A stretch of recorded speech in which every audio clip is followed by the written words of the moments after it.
చూడండి, ఒక భయంకరమైన సంఘటన మరి ఇటీవల కాలంలో మహారాష్ట్రలో ఒక భయంకరమైన పరిస్థితులు చూసి ఉన్నారండి. అది విన్న వారికి, చూసిన వారికి, తెలుసుకున్న వారందరికీ కూడా చాలా వేదన. మరి మహారాష్ట్రలో ఒక దగ్గర ఒక పుట్టిన బిడ్డ అలా పడిపోయి ఉండడం మనుషులు, అక్కడ ఉన్న జనాలు గమనించారండి. ఆ ఊరిలో, ఆ ప్రాంతంలో ఉన్నవారు గమనించారు. అయితే ఆ పుట్టిన బిడ్డను చూసి చాలామంది బాధపడ్డారు. అయితే పుట్టిన బిడ్డను వదిలేసి అక్కడి నుంచి వెళ్ళిపోయారనమాట. ఎవరైతే వదిలేసి వెళ్ళిపోయారో, ఆ పుట్టిన బిడ్డను అక్కడ పెట్టారో, ఇదంతా సీసీటీవీలో రికార్డ్ అయిపోయింది. ఈ సమాచారాన్ని తెలుసుకున్న పోలీస్ వాళ్ళు, మరి ఇక్కడ ఒక బిడ్డ వదిలేసి వెళ్ళిపోయారండి పలానా చోటున అని చెప్పగానే అక్కడున్న మరి అధికారులు, ఎవరైతే పోలీస్ డిపార్ట్మెంట్ ఉన్నారో వారు వచ్చి ఆ బిడ్డను పట్టుకున్నారండి. చూశారు. మరి కొన్ని గంటల వ్యవధిలో పుట్టి కొన్ని గంటలు అవుతున్నాయి అంతే. ఆ బిడ్డను అలా రోడ్డు మీద చెత్త కుప్పలల్లా పక్కన పడేసి వెళ్ళిపోయారండి. అయితే పోలీస్ వాళ్ళ ఎంక్వైరీలో అక్కడ అంతా కూడా సీసీ ఫుటేజ్ అంతా కూడా తీసి అంతా చెక్ చేస్తున్న క్రమంలో ఒక వ్యక్తి వచ్చి ఆ బిడ్డను వదిలేసి వెళ్ళిపోయినది అదంతా కూడా ఆ ఫుటేజ్లో వాళ్ళు చూసి, గమనించి, పరిశీలించి అంతా కూడా వారి ఆ డిపార్ట్మెంట్ వైజ్గా వారు చేయవలసింది అంతా చేస్తే ఆ వ్యక్తి ఎవరు దొరికారండి. ఆ వ్యక్తి దొరికినప్పుడు మరి ఆ వ్యక్తిని ఇంట్రోగేషన్ చేస్తూ ఉన్నారు. వారికి సంబంధించిన వాళ్ళని ఇంట్రోగేషన్ చేస్తున్న సమయంలో భయంకరమైన నిజాలు బయటపడ్డాయండి. మరి పుట్టిన బిడ్డ గురించి మరి వారు ఎంక్వైరీ చేస్తున్న సమయంలో పోలీస్ వాళ్ళే షాక్ అయిపోయిన నిజాలు అక్కడ చూస్తూ ఉన్నాం.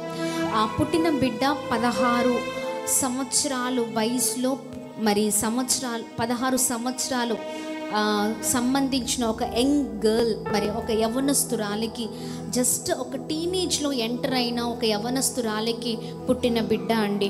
అయితే ఈ ఎంక్వైరీలో వారు తెలుసుకున్న విషయం ఏంటి అంటే, ఎవరైతే మరి ఆ బిడ్డను కనిందో ఆ యవ్వనస్తురాలు చెప్తుందంట, ఈ బిడ్డ ఎలా పుట్టింది, ఎవరు తీసుకొచ్చారు అని ఆమె చెప్తున్నదంతా చూసి వారంతా కూడా చాలా చాలా అసలు ఇలాంటి పరిస్థితుల, ఇలాంటి జనాల, ఇంత ఘోరమా అన్నట్లుగా అక్కడంత సిచ్యువేషన్ అంతా సిచ్యువేషన్ అంతా జరిగిందండి.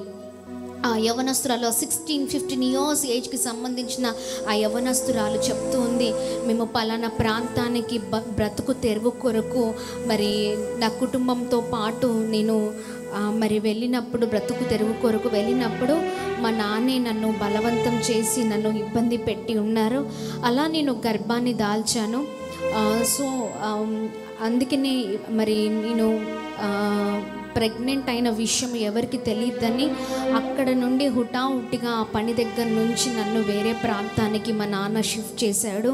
మరి ఇట్లా ఒక బిడ్డ పుట్టగానే నేను ఇంకా నాకు మత్తు ఉండగానే, ఆ బిడ్డను చూడకుండగానే మరి ఆ బిడ్డను మాయం చేశాడు అనేసి ఆ విషయాలు ఆ పాప చెప్తూ ఉన్నప్పుడు చాలా అసలు ఆ వింటున్న వారికి, అది ఆ న్యూస్ చూసిన వారికి, ఆ న్యూస్ చదివిన వారికి చాలా బాధ అనిపించిందండి. ఇంత ఘోరమైన ప్రజల, ఇంత ఘోరమైన మరి పరిస్థితిలో ఉందా ఈ దేశము అన్నట్లుగా ఉంది. ఆ 16 ఇయర్స్ 15 ఇయర్స్కి సంబంధించిన యంగ్ గర్ల్ చెప్తున్న మాట, మా నాన్న ద్వారానే పుట్టిన బిడ్డ ఈ బిడ్డ అని.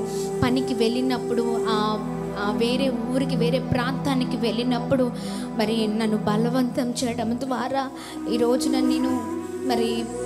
నేను తల్లినయ్యాను అన్నట్లుగా ఆమె చెప్తున్నప్పుడు చాలా బాధ అనిపించిందండి. అంటే వావి వరుసలు ఏమీ లేవు, అర్థమవుతుందా అండి? చూడండి, అంత భయంకరమైన సమాజంలో మనం బ్రతుకుతూ ఉన్నాం. ఆ 15-16 సంవత్సరాల వయసుకి ఆ పాపకి ఏమి తెలుసు కదా. ఇంకా ఎవరికి తెలియకుండా అందరికీ దూరంగా ఆ పాపని అలా వేరే ప్రాంతానికి షిఫ్ట్ చేసి మరి ఆమె డెలివరీ అయిన తర్వాత ఈ బేబీని ఆ చెత్త కుప్పలో మరి ఆ తండ్రి వదిలేసి వెళ్ళిపోయాడండి. ఈ ఎంక్వైరీలో అంతా కూడా మరి తేలినప్పుడు చాలా మరి బాధాకరమైన సంఘటనలు, బాధాకరమైన మరి పరిస్థితులు మనం చూస్తూ ఉన్నాం. అంటే న్యూస్లోనికి తెర మీదకు వచ్చింది ఒకటే, కానీ తెర వెనకాల జరుగుతున్నాయి చాలా. అవునా?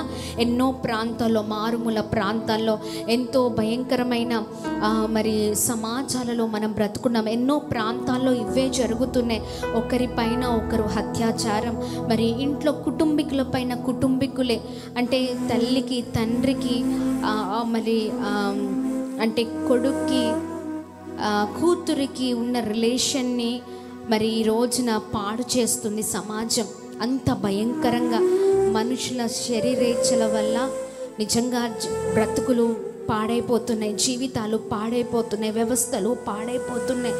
ఎక్కడ పడితే అక్కడ ఇలాంటివే చూస్తున్నామండి. ఇలాంటివే జరుగుతూ ఉన్నాయి. ఇలా ఎన్నో భయంకరమైన పరిస్థితులు. మరి యవనస్తులకు అనేకమైన మరి వ్యతిరేకమైన ఆలోచనలు అపవాది తీసుకుని రావడం మనం చూస్తూ ఉన్నాం. యవన వయసులో ఒకరినొకరు చంపుకోవడం, మరి యవన వయసులోనే కాదండి, అన్నను తమ్ముడు చంపుకోవడం, తమ్ముడిని అన్నను చంపడం, మరి భార్యను భర్త చంపడం, భర్తను భార్యను చంపడం, ఇంకా పిల్లలు తల్లిదండ్రులను చంపడం, ఇలా ఎన్నెన్నో జరుగుతూ ఉన్నాయి. మొన్నటి దినాన ఒక కొడుకు రోడ్డు మీదనే, నడి రోడ్డు మీదనే కన్న తల్లిని మరి కత్తితో మరి పొడిచి చంపేసిన మరి వార్తలు మనం చూసి ఉన్నాం. కొడుకు కదా, తల్లి నవమాసాలు మోసి కని పెంచి అంత కష్టములో ప్రయాసపడి బిడ్డను పెంచితే, ఈ రోజున ఎదిగిన తర్వాత తల్లిని చూసుకోవాల్సిన బాధ్యత కలిగిన వాడే ఈ రోజున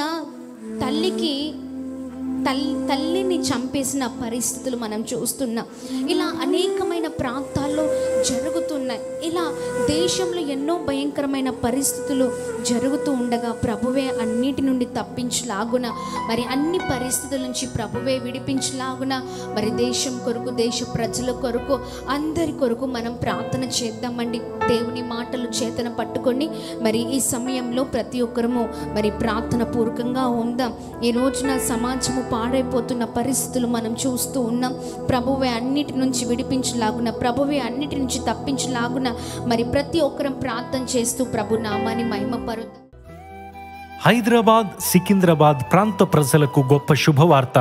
అమ్మ తేజ మినిస్ట్రీస్ స్వస్థత, విడుదల, తైలాభిషేక ఆరాధన ప్రతి నెల మొదటి శనివారం ఉదయం 9 గంటల నుండి SPG Tamil church, alpha hotel వెనుకల, railway station road, Secunderabad. Vijayawada పరిసర ప్రాంత ప్రజలకు గొప్ప శుభవార్త. అమ్మ తేజ మినిస్ట్రీస్ స్వస్థత, విడుదల, తైలాభిషేక ఆరాధన ప్రతి నెల 2వ మంగళవారం ఉదయం 9 గంటల నుండి జిమ్ఖానా గ్రౌండ్స్ ప్రక్కన కందుకూరి కళ్యాణ మండపం, భద్రాద్రి కొత్తగూడెం పరిసర ప్రాంత ప్రజలకు గొప్ప శుభవార్త.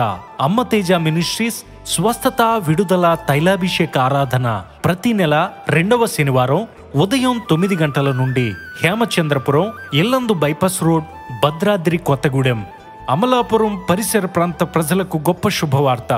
అమ్మ తేజ మినిస్ట్రీస్ స్వస్థత, విడుదల, తైలాభిషేక ఆరాధన ప్రతి నెల 4వ బుధవారం ఉదయం 9 గంటల నుండి కలెక్టరేట్ ఆఫీస్ ఎదురుగా డాక్టర్ బిఆర్ అంబేద్కర్ భవన్, అమలాపురం.